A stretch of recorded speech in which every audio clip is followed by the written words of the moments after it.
Tous les plaisirs sont sur TV5 Monde.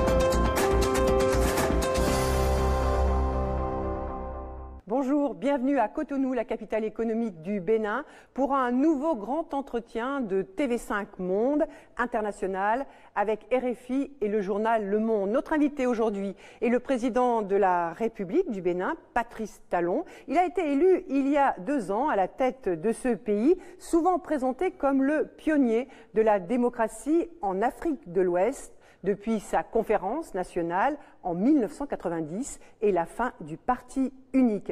Un pays qui rencontre aussi de grandes difficultés économiques. Près d'1 Béninois sur 2 vit sous le seuil de pauvreté, peu de ressources, et puis ces maux endémiques durant de nombreuses décennies, la corruption et la malgouvernance. Pour ouvrir ce magazine, je vous propose d'écouter ces paroles du président de la République du Bénin, Patrice Talon, lors d'un déplacement à Paris. C'était à une conférence de presse à l'Élysée. Il revient sur la malgouvernance et la corruption au Bénin. Il ne serait pas sincère de dire que je n'ai aucune responsabilité dans l'état dans lequel se trouve le Bénin. Il faut le dire, la responsabilité est partagée par malheureusement beaucoup d'entre nous béninois, dont moi-même. Et l'état dans lequel se trouve le pays, d'inégalité remarquable, une minorité s'accapare un peu trop des maigres ressources du pays, la mauvaise gouvernance, l'inéquité, autant de choses qui, donc, comme je viens de le dire, ont pu profiter à une minorité, dont moi-même. Et être dans mes fonctions actuelles, avoir cette opportunité pour réparer et m'abstenir de le faire, ce serait louper une occasion de rentrer dans l'histoire. Bonjour, Monsieur le Président. Merci de nous recevoir ici au Palais présidentiel et d'avoir accepté de répondre à nos questions, celles de TV5 Monde et à celles de Francis Patinidé du journal Le Monde. Alors, on vient d'entendre ces paroles, ces mots que vous avez prononcés lors d'une conférence de presse à l'Élysée il y a un peu plus d'1 mois. Ces mots où vous dites vouloir réparer, entrer dans l'histoire après avoir vous-même bénéficié d'une mauvaise gouvernance de votre pays. Est-ce que ces mots peuvent faire table rase du passé ? En principe, mais faire table rase du passé, ce n'est pas oublier totalement et de ne pas tenir compte des erreurs du passé.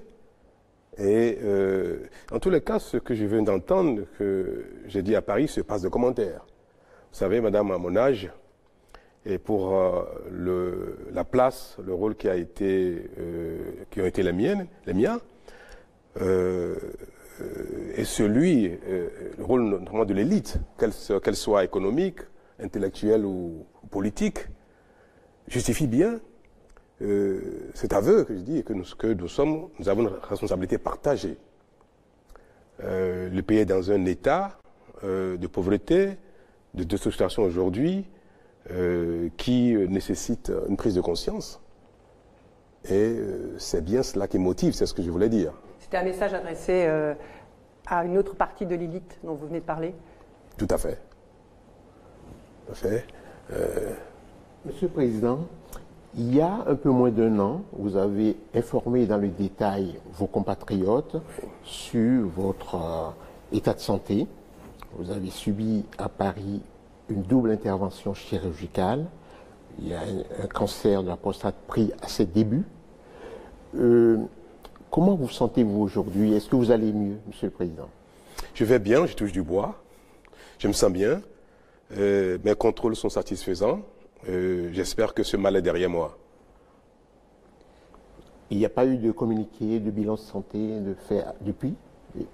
Non, comme il n'y a rien de particulier, je n'ai pas à communiquer tous les jours sur mes résultats, mes analyses. Si je vais mal, je ne manquerai pas de le dire. Vous savez, ces choses-là, j'ai choisi d'être transparent, totalement.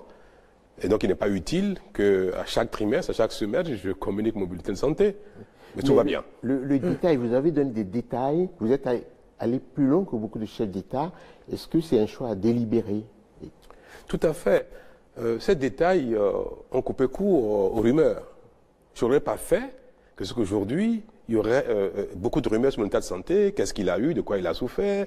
Est-ce qu'il ne traîne pas encore des choses qu'il nous cache? J'ai voulu mettre mes citoyens à l'aise en leur donnant les détails nécessaires pour qu'ils comprennent ce qui s'est passé pendant ce mois de stress que tout le monde a connu. Parce que, avant que j'aille à l'hôpital et pendant mon séjour à l'hôpital, mes compatriotes ne savaient pas ce qui se passait. J'ai estimé que c'était bien, normal. Oui, c'est une transparence peu habituelle de la part des chefs d'État. Bon, je n'ai pas de leçon à donner aux autres, mais pour ma part, j'ai estimé que ce serait bien pour mes compatriotes. Alors, là, vous avez communiqué, mais de manière plus générale, vous communiquez peu depuis la prise de vos fonctions.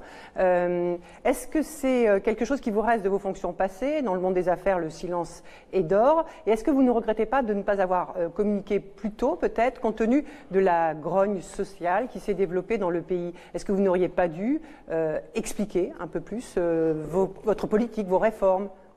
Vous savez, on a eu beaucoup de mal à se débarrasser de sa nature. Je suis un homme timide. Et c'est vrai que dans mes fonctions passées, en tant qu'opérateur économique, je n'ai jamais estimé que c'est nécessaire de communiquer dans l'opinion sur ce que je fais. Parce que le monde des affaires cultive un peu le secret quand même. Je ne sais pas si c'est cela qui a conditionné mon action dans la communication dans le début de mandat, mais depuis, j'essaie de dire à mes concitoyens ce que je fais, ce que nous faisons et où nous allons. Pour moi, le résultat compte. Je n'ai pas jugé nécessaire de dire à chaque fois à mes concitoyens à quoi je réfléchis, à quelle étape nous sommes dans la réflexion, à quelle étape nous sommes dans l'action. J'ai dit pendant la campagne à mes concitoyens que c'est au bout de 2 ou 3 ans qu'ils verront l'effet de mon action et savoir si j'ai été à la hauteur ou pas. Donc, dans les premiers mois, premières années, je n'ai pas jugé nécessaire de communiquer. Mais j'ai vu que ça nous a causé un certain tort, parce que ça a laissé la place à l'intoxication. Alors, avant de poursuivre cet entretien, je vous propose, Monsieur le Président, de revenir avec un petit reportage sur votre itinéraire. Un petit reportage qui a été réalisé par Anthony Fouchard et Rodolphe Clémendo. Ok, je veux bien. Patrice Talon, au Bénin, vous avez longtemps été surnommé le roi du coton. Des vastes champs de Djougou dans le centre du pays, jusqu'au port de Cotonou, vous avez bâti depuis les années 80 un empire. Une ascension rapide, non sans accroc. En 2012, vous prenez le chemin de l'exil direction Paris, accusé dans votre pays d'avoir voulu empoisonner votre ex-ami Boni Yayi. L'ancien président vous gracie en 2014. Un an plus tôt, la justice française a refusé de vous extrader. Vous prononcez alors ces mots. Je crois que la démocratie sera sauvée.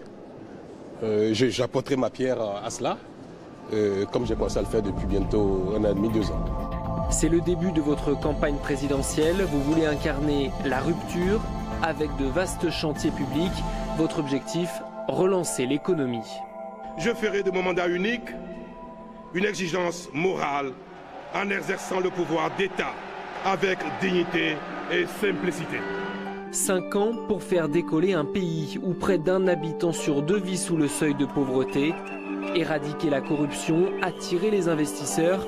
Les chantiers ne manquent pas, les critiques non plus. Le peuple ne veut pas de cette gouvernance où son pays est dirigé comme une entreprise privée et où les citoyens sont traités comme des employés d'un patron qui n'a aucun compte à leur rendre. Autre difficulté, l'économie en chute de votre voisin, le Nigeria, et celle de vos exportations. Pour éviter que votre popularité aussi ne dégringole et obtenir une majorité parlementaire aux législatives de 2019, il faudra pouvoir tenir vos engagements. Monsieur le Président, on vient de l'entendre, vos détracteurs vous reprochent de gérer le Bénin, votre pays, comme une entreprise. On va revenir sur la méthode, mais comment vous réagissez à ces mots? Parce qu'en fait, une entreprise, son objectif, c'est d'être rentable, c'est de gagner de l'argent. Est-ce que c'est ce qu'il y a derrière cette critique? Est-ce qu'on gère de la même façon un pays où l'intérêt général doit primer avant tout? Une entreprise, vous avez dit que son intérêt, c'est de gagner de l'argent. Oui, c'est d'être rentable, non? C'est de faire des profits? Une entreprise, c'est l'efficacité. L'objet d'une entreprise, dans son domaine d'intérêt ou d'activité, c'est l'efficacité, c'est la rentabilité, c'est la durabilité. Alors, un pays, c'est la famille élargie. Ce qui importe, c'est de trouver des solutions durables qui apportent de la prospérité. La prospérité pour l'ensemble des concernés. Une entreprise, c'est un actionnaire, c'est une personne qui a un intérêt. Le pays, la vie économique du pays, doit contribuer à la prospérité de tout le monde, donc de tous les actionnaires. Alors, je ne trouve pas que cela soit une mauvaise chose d'avoir à l'esprit l'efficacité, la prospérité durable. Et c'est cela qui constitue le paramètre essentiel des décisions que nous prenons. Est-ce qu'elle est pertinente? Est-ce que la décision permet d'atteindre des objectifs, de créer de la richesse pour tout le monde et de manière durable? Et il ne sert à rien, madame, de dire que ce qui importe pour le pays, c'est au quotidien de faire plaisir aux uns aux autres sans résoudre le problème essentiel, qui est de leur apporter la solution aux problèmes d'éducation, de santé, d'infrastructure, d'énergie et de manière durable. Et chacune de ces choses-là a besoin d'efficacité. Monsieur le Président, vous êtes toujours l'un des tout premiers employeurs du Bénin. Je fus. Et vous êtes toujours l'un des tout premiers employeurs du Bénin. Vous passez pour être l'homme le plus riche du Bénin. Et vous voilà depuis 2 ans à la tête de l'État. Le premier soupçon qui vient à l'esprit tout de suite, c'est le risque de conflit d'intérêts. Qu'avez-vous à répondre à cela? Qu'est-ce qui importe pour un pays? Que la gouvernance soit bonne et efficace. Et quel est le risque fondamental qui pèse sur chacun des gouvernants? C'est de se servir du pays pour ses propres intérêts. Et cela concerne aussi bien un chef d'entreprise devenu président qu'un citoyen, un fonctionnaire qui n'a pas de chef d'entreprise qui devient président. Vous savez, les hommes sont presque tous à la quête de bien-être personnel, de prospérité personnelle, matérielle, et cela caractérise aujourd'hui presque tous les citoyens. Ce n'est pas que les hommes qui viennent du secteur de l'entreprise qui ont un intérêt au bien-être matériel. Ce n'est pas vrai. Et dans la fonction, je mesure combien quelqu'un qui n'est pas à l'abri du besoin peut être influencé et fragile. Vous venez de dire que je suis riche, le mot est trop fort, mais je dois avouer que je suis à l'abri du besoin. Et cela me donne... Le classement du magazine américain Forbes vous a classé comme première fortune du Bénin, quand même. C'est relatif. Je ne sais pas quels sont les paramètres de son classement, mais ce que je veux vous faire comprendre, madame, est que le risque qu'on évoque tout le temps de conflit d'intérêts n'est pas fondé. D'autant que, dès mon arrivée, je suis sorti de toutes les entreprises dont on parle, en cédant mes parts à mes co-actionnaires, en vendant à d'autres et en laissant une partie à mes héritiers. Je n'ai plus d'intérêt personnel direct. Mais ce n'est pas pour autant que je peux nier que des amis, mes parents, mes enfants continuent d'avoir des intérêts dans le domaine économique. Je vais vous dire. C'est votre impartialité, votre indépendance qui est questionnée là. Mais j'ai pris garde. Je fais attention à ce que ceci ne soit pas mêlé aux affaires dans lesquelles j'ai des décisions à prendre. Pour qu'effectivement, il n'y ait pas ce soupçon de conflit d'intérêt. Il y a encore une activité qui est le contrôle des opérations d'importation qui donc est détenue par ceux dont je parle, mes associés et mes enfants. Mais depuis, mon souci essentiel et principal est de veiller à ce que les prestations de ceux-ci soient irréprochables et que, à la fin, et eux et moi-même, nous soyons fiers de ce qu'il est possible de venir du monde de l'entreprise et de faire des choses remarquables, propres et qui vous font rentrer dans l'histoire. J'y tiens. Si on enlève, si on exclut le conflit d'intérêts, oui. Est-ce que vous êtes quand même surpuissant? Vous cumulez deux pouvoirs importants de ce pays, la fortune et le pouvoir d'État, le pouvoir politique. Est-ce que c'est pas trop dans les mains d'un seul homme? En quoi être à l'abri du besoin peut être défavorable à la bonne gouvernance? J'estime que c'est plutôt le contraire. Vous savez, il y a des clichés qu'il convient d'examiner et de voir si ce n'est pas simplement une révélation philosophique. J'estime, moi, que c'est plutôt à souhaiter que nos gouvernants soient à l'abri du besoin.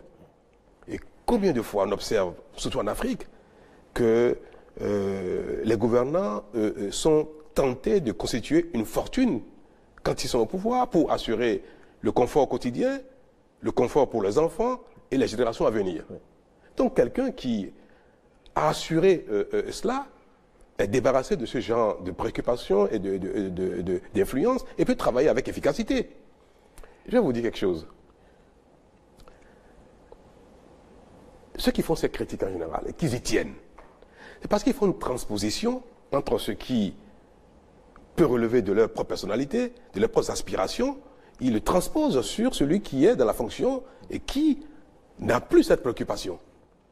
Les hommes pensent couramment que les fonctions, les positions doivent permettre aux uns aux autres de satisfaire leurs propres besoins. Mais le besoin de fortune ne me concerne plus. Je n'ai pas ce besoin. Ce qui me motive, c'est le succès. Alors, oui. Si vous voulez bien, nous allons aborder maintenant les réformes que vous avez lancées. Alors, depuis que vous dirigez le pays, il y a 2 ans, le Bénin, c'est vrai, a renoué avec une croissance économique. C'est le constat de la Banque africaine de développement. Mais c'est une croissance qui peine à réduire le chômage et la pauvreté. Et je voudrais, si vous voulez bien, Monsieur le Président, aller sur un exemple très précis.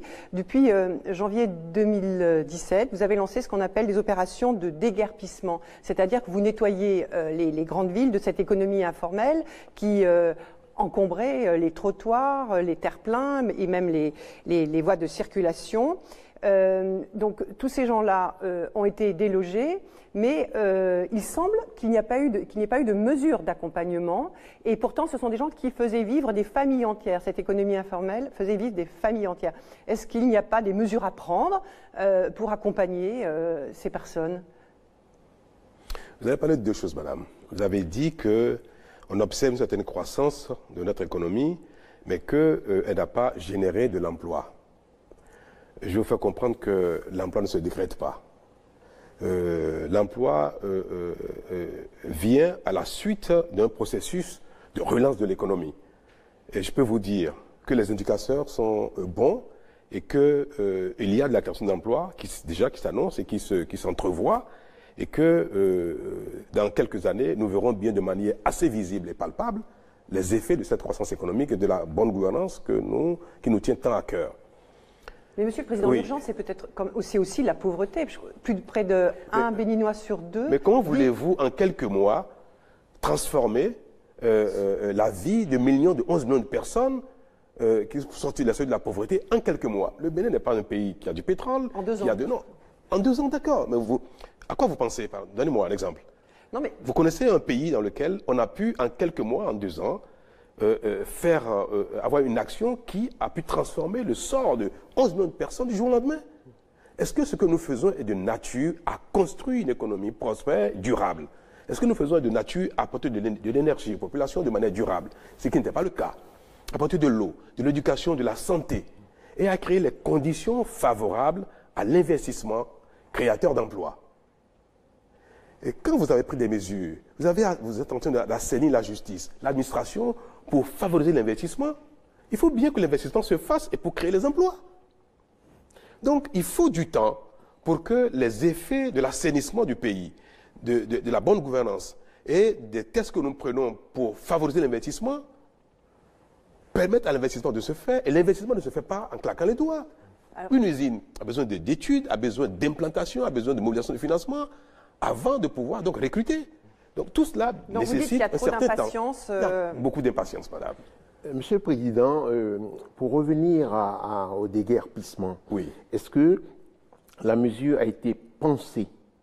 Parce qu'on a le sentiment qu'elle a été exécutée et qu'il n'y a pas de mesure d'accompagnement, il n'y a rien. On a l'impression que ça n'a pas été pensé. Vous connaissez Cotonou? Oui, monsieur. Est-ce que c'est parce qu'on est pauvre, on doit être dans la saleté, dans le désordre, parce qu'on est pauvre? Est-ce que parce que les rues ne sont pas suffisamment asphaltées, nous devons les encombrer de tout, de sorte qu'il n'y ait nulle part où passer? Et que les trottoirs doivent être encombrés et que les piétons, pour circuler, soient tenus de passer dans la rue et au risque de se faire ramasser? Nous avons décidé d'embellir nos villes, d'aménager la voirie, d'asphalter nos rues, de faire les trottoirs. Alors, nous avions le choix. Attendre de démarrer les travaux avant de rendre Cotonou propre. Non, mais vous pouviez accompagner aussi les personnes. Je vais finir, Attendre de démarrer les travaux d'asphaltage, d'aménagement des trottoirs avant de dire aux gens, vous n'avez pas le droit d'occuper les trottoirs. Mais l'action gouvernementale a deux intérêts. Construire, investir, construire les infrastructures, mais éduquer également. Il était important de dire à nos concitoyens que ce n'est pas parce que nous avons démarré des travaux d'asphaltage que nous les enlevons des rues. Non. Il fallait qu'ils comprennent qu'on ne doit pas s'installer sur les trottoirs, qu'on ne doit pas développer son commerce sur les trottoirs alors que les marchés sont vides. La plupart des marchés de Cotonou sont occupés à moins de 40%. Il n'est pas normal que dans un pays, le commerce court après le client. Sinon, un jour viendra, si on le laisse faire, un jour viendra où les commerçants vont être devant les portes des habitations pour être le premier à pouvoir offrir leurs produits aux clients. Donc, nous avons dit, pendant 6 mois, nous avons informé tout le monde qu'il fallait libérer les voies, libérer les rues, libérer les trottoirs et nettoyer nos devantures, même si nos maisons ne sont pas des immeubles de luxe. Et ça, après 6 mois, nous avons donné encore 3 mois aux gens, à nouveau, pour les prévenir. Puis à la suite de cela, nous avons agi.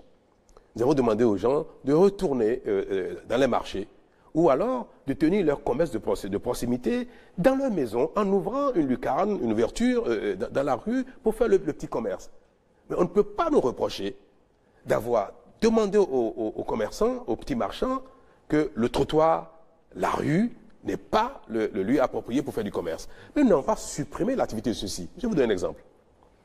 Celui qui vend sa bouillie le matin pour le petit déjeuner de ses concitoyens, ou celui qui vend de la bière ou les boissons pour étancher la soif de ses proches à midi ou le soir. Ce n'est pas parce qu'on l'a déplacé qu'on a supprimé l'activité. On n'a pas supprimé l'offre, on n'a pas supprimé la demande. Le besoin de prendre la bouillie le matin n'a pas changé. Mais il va désormais falloir que celui qui achète sa bouillie ne l'achète plus sur le trottoir, mais aille là où il convient de l'acheter. Alors, vous parlez comme si... Non, je viens. Oui. Vous parlez comme si nous avons supprimé des activités. Non. Non, on a déplacé les activités. Ce qu'on vous posait comme question, c'était l'accompagnement. Et si vous voulez bien, poursuivons cet entretien avec d'autres réformes que vous avez conduites, notamment en ce qui concerne les sociétés d'État. Vous considérez que les sociétés d'État, parfois, l'administration est trop lourde, notamment dans sa gestion des sociétés publiques, parfois opaques. Et il y a 2 exemples. Vous venez de confier la gestion du port de Cotonou à une société privée d'Anvers. Et il y a des négociations en cours pour la gestion de l'aéroport de Cotonou avec une société française. Vous considérez que le privé fera un meilleur travail que faisaient les entreprises d'État aujourd'hui? C'est plus efficace? Mais l'entreprise demeure une entreprise d'État. Le port autonome du Bénin demeure patrimoine public. Oui, ce que nous recherchons, mais la gestion. Ce que nous recherchons, madame, ne faites pas cet amalgame. Ce que nous recherchons, c'est la gestion efficace, quelle que soit l'origine du gestionnaire, qu'ils soient béninois, togolais, ivoiriens, français ou canadiens, cela importe peu. Nous voulons de l'expertise pour gérer notre bien commun avec compétence et efficacité. Alors je vais chercher l'expertise, la compétence, où qu'elle soit. Et je n'ai pas de pudeur à dire que non, il faut que ce soit forcément un partisan, un parent, et qui soit nommé pour la gouvernance, la gestion d'un bien qui nous est cher. Et c'est pour cela que nous avons confié au port autonome de Cotonou, malheureusement, à la déception de mes partisans, qui tous les jours marcelaient pour être nommés, alors que ceux-ci n'ont pas la compétence requise. Nous sommes allés chercher le port d'Anvers, qui est le deuxième port européen, qui a une expérience avérée en la matière, pour, pendant quelques années, implanter la bonne gestion, former les gens, et n'ont pas de honte à cela, et qu'après cela, les Béninois auraient acquis les compétences qu'il faut, on aurait installé les moules de gouvernance qu'il faut pour que la gestion, par la suite, soit convenable. Vous connaissez le port d'Angers? À l'époque, au Maroc, c'était les Français ont été les partenaires techniques des ports marocains. Nous avons vu comment les ports ont progressé dans la gestion. Aujourd'hui, il n'y a plus un seul étranger dans la gestion des ports marocains, notamment de Tanger, qui est une référence. Mais ils ont acquis de l'expérience, ils ont acquis de la compétence. Et cela, il n'y a pas de honte. Pendant un temps, à faire venir l'expertise, et puis après, une fois qu'on s'en a approprié, on gère soi-même. C'est le constat de l'échec de l'expertise béninoise. C'est quoi l'expertise béninoise? D'autres peuvent dire que vous ne faites pas confiance à vos compatriotes pour gérer le port, pour gérer l'aéroport. Est-ce que depuis les indépendances, vous avez l'impression que notre port fait partie des meilleurs de l'Afrique ou de la sous-région? C'est ce que tout le monde dit, tout le monde sait que notre port n'est pas commis, n'est mal géré. Et il faut le constater et avoir le courage d'aller chercher l'expertise. Vous savez, c'était plus aisé pour moi. Je fais des choses difficiles et j'entends qu'on reconnaisse la pertinence de ce que je fais. Mes partisans sont demandeurs de ce poste, et vous le savez très bien. Et je prends le risque de les affronter, de les calmer, dis non.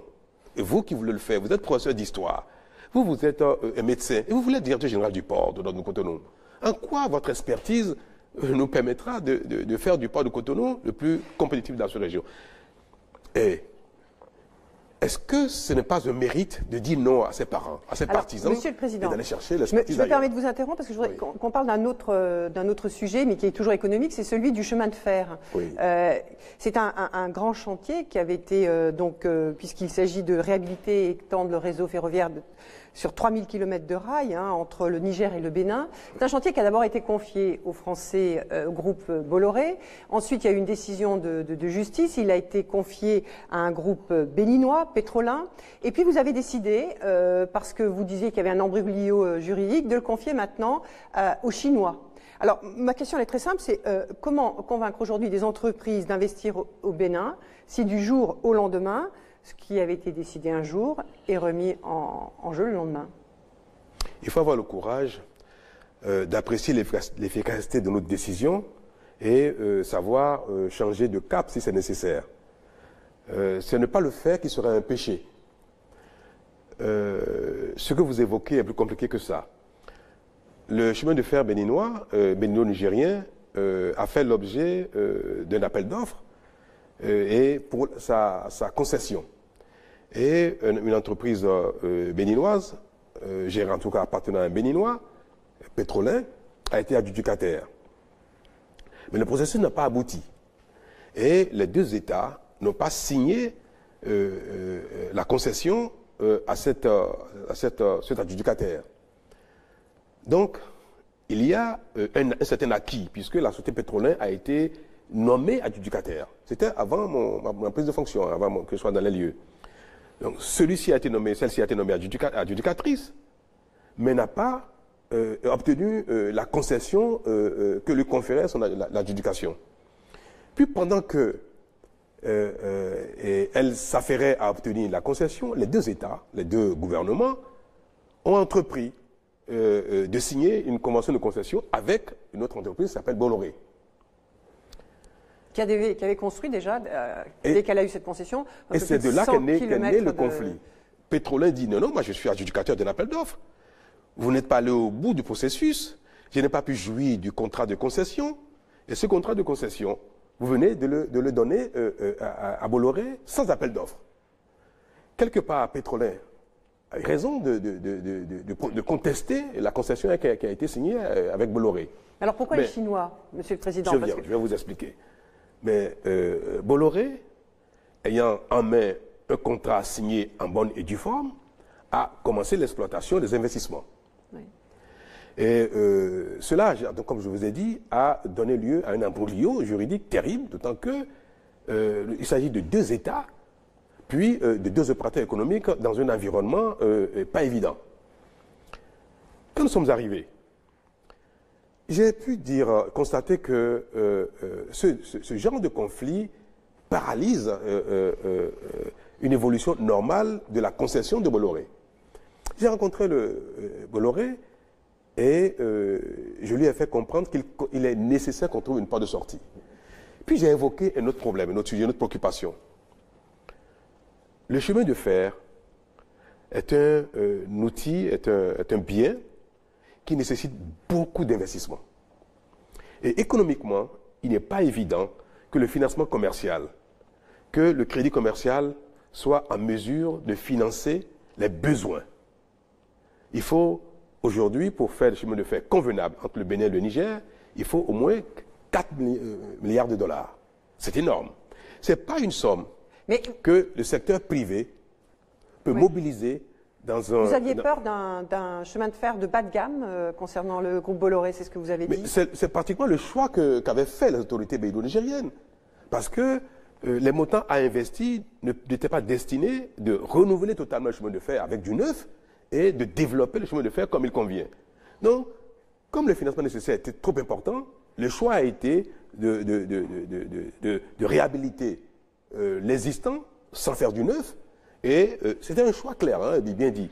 Et j'ai dit que cela ne peut pas apporter notre adhésion parce que nous pouvons œuvrer aujourd'hui et pour demain, de sorte à avoir un chemin de fer qui répond aux normes et aux exigences du jour, ainsi que pour ceux de l'avenir. Et donc les groupes chinois apportaient une... La Chine a offert d'aider les pays africains pour l'aide au développement, afin de mettre 60 milliards de dollars pour les investissements, notamment les infrastructures du genre.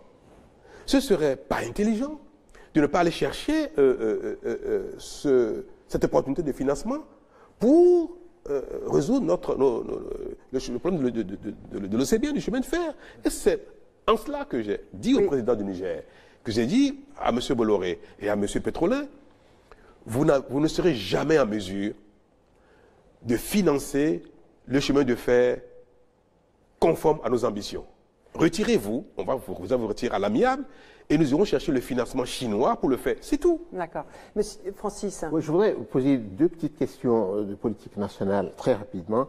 Vous avez, au terme de 2 années passées au pouvoir, vous avez la quasi-totalité de la classe politique contre vous.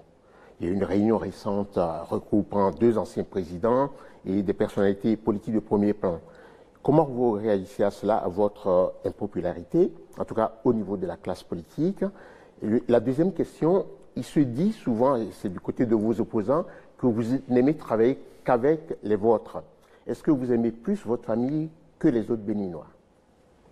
Je n'ai pas compris la première question, que la quasi-totalité de la classe politique est aujourd'hui dans l'opposition. 2 anciens présidents. C'est votre impression, oui, d'accord. C'est une question que je pose. Non, 2 anciens présidents, un ancien ministre d'État, M. Thibault Gray, un de vos... Alors, c'est ceux-là qui représentent la quasi-totalité de la classe politique. Je n'ai pas dit de la classe politique. Je crois que si vous connaissez un peu le Bénin, vous devez savoir également que la majorité parlementaire est de mon côté. Et que le Parlement est la représentation à un instant T des forces politiques en présence dans le pays. Aujourd'hui, presque 2 tiers du Parlement, sinon tout au moins 60% du Parlement, sont favorables à mon action. Pour moi, c'est un indicateur suffisant. Mais je n'ai pas vocation à avoir unanimité, à ce que les anciens présidents, tous les acteurs politiques du Bénin soient de mon côté. Ce n'est pas moi pour la démocratie. Et puis, je ne fais rien pour séduire la classe politique. Ce n'est pas mon rôle. Mon rôle, c'est d'agir pour transformer notre pays courageusement et opérer les réformes nécessaires, y compris les réformes politiques. Et c'est cela qui suscite beaucoup de mécontentement. Et la deuxième question de Francis. J'ai posé une deuxième question. Oui. Est-ce que vous préférez la famille aux autres Béninois? Pas du tout. Mais je dis que vous êtes entouré que des membres de votre famille. Est-ce que c'est votre impression? Quand vous voyez la composition du gouvernement, oui. Quand vous voyez dans l'administration les gens qui sont nommés, est-ce que vous avez l'impression qu'il n'y a que ma famille au gouvernement, dans les fonctions administratives et de responsabilité? Ce n'est pas vrai.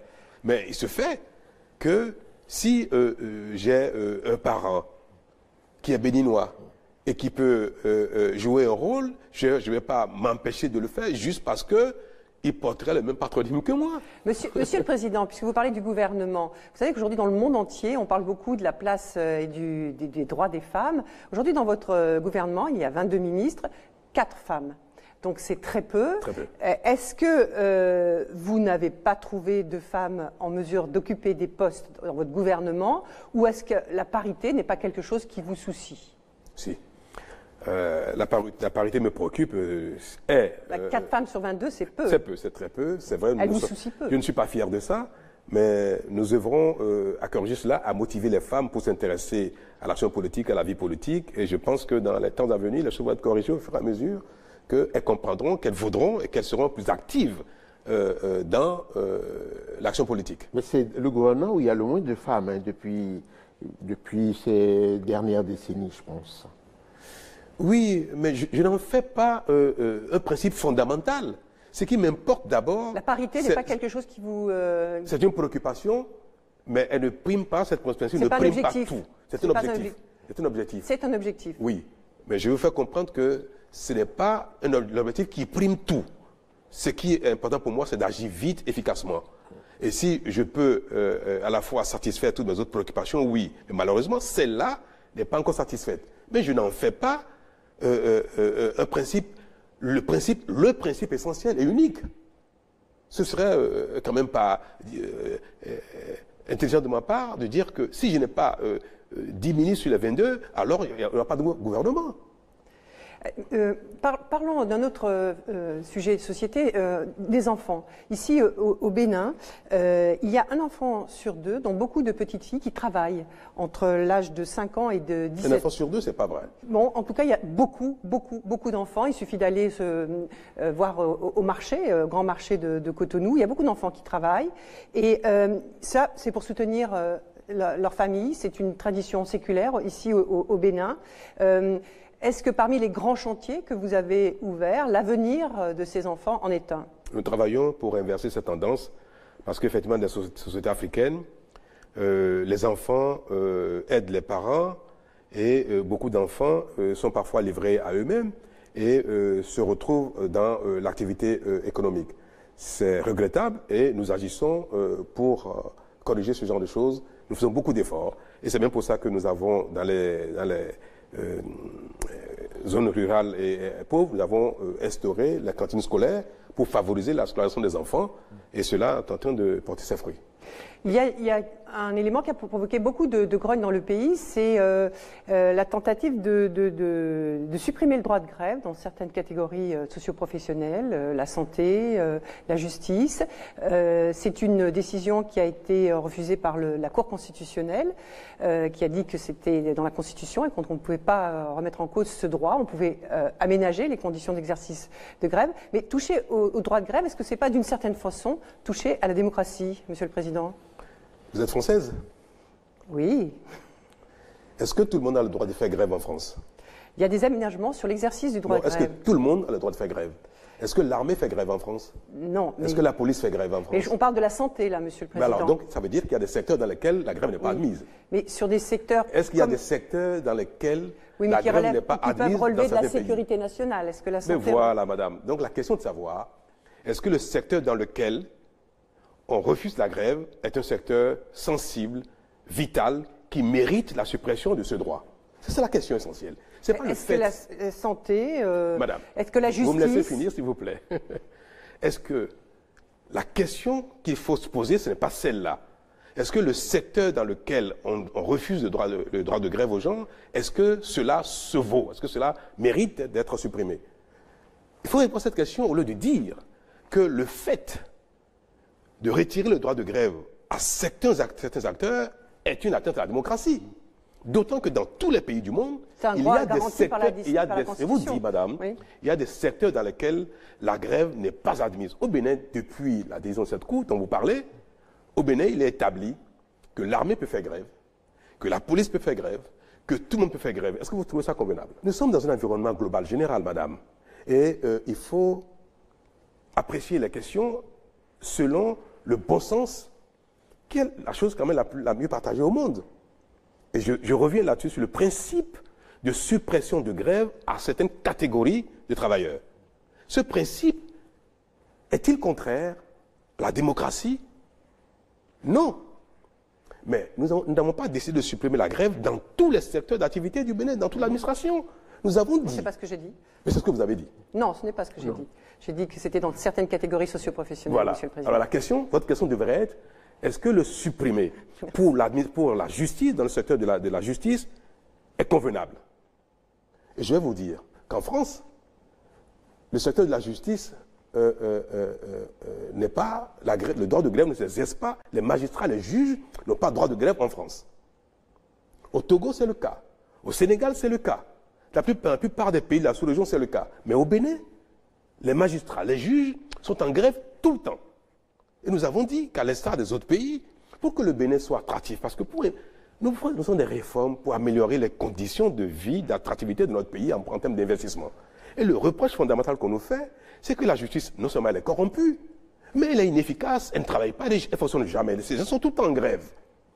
Nous attenons à réorganiser la justice, à lutter contre cet art, y compris les grèves incessantes. Et c'est pour cela que, quand le Parlement a pris cette mesure, cette décision, je l'ai soutenue. Ce n'était pas mon initiative. Mais j'ai soutenu le Parlement dans cette réforme tendant à supprimer le droit de grève à la magistrature et à la santé. Ce sont les deux secteurs dans lesquels le peuple souffre énormément de ce droit. La santé ne fonctionne pas du tout dans le pays pour des raisons de revendication d'ordre matériel, salarial. Chaque pays évoque un moment dans sa vie ce qui lui paraît vital, essentiel et non négociable. Les pompiers n'ont pas le droit de faire grève. Comment voulez-vous, madame, qu'une maison soit en feu, que les pompiers ne puissent pas faire grève, aller au secours des gens, transportent les malades à l'hôpital, et l'hôpital est en grève? Non, mais Monsieur le Président, il y a des services minimums qui peuvent être mis en place sans être sans pour autant remettre le droit de grève. Le droit de grève s'exerce au Bénin dans le secteur de la santé sans service minimum. Et c'est tout cela qui nous a amené à dire la santé, la vie ne peut pas être objet d'otage. Pour poursuivre cet entretien, je voudrais vous poser une question sur le mandat unique. C'était une de vos promesses phares de votre campagne. Cette question a été examinée au Parlement. Le Parlement a considéré que ce n'était pas recevable. Vous avez lancé des grands projets qui n'arriveront probablement pas à terme au moment de la fin de votre mandat, en 2021. Est-ce que vous défendez encore, malgré cette opposition du Parlement, ce mandat unique? Et sinon, est-ce que vous pouvez envisager de vous représenter après 2021, compte tenu de tous les projets que vous avez lancés? Je continue de croire que le mandat unique est une réforme pertinente pour l'état de notre pays. Ce que je dis ne concerne que mon pays et ce que j'observe. Parce que nous avons besoin de gouverner nos pays avec beaucoup de courage et sans faire attention aux besoins de populisme. Malheureusement, la quête de second mandat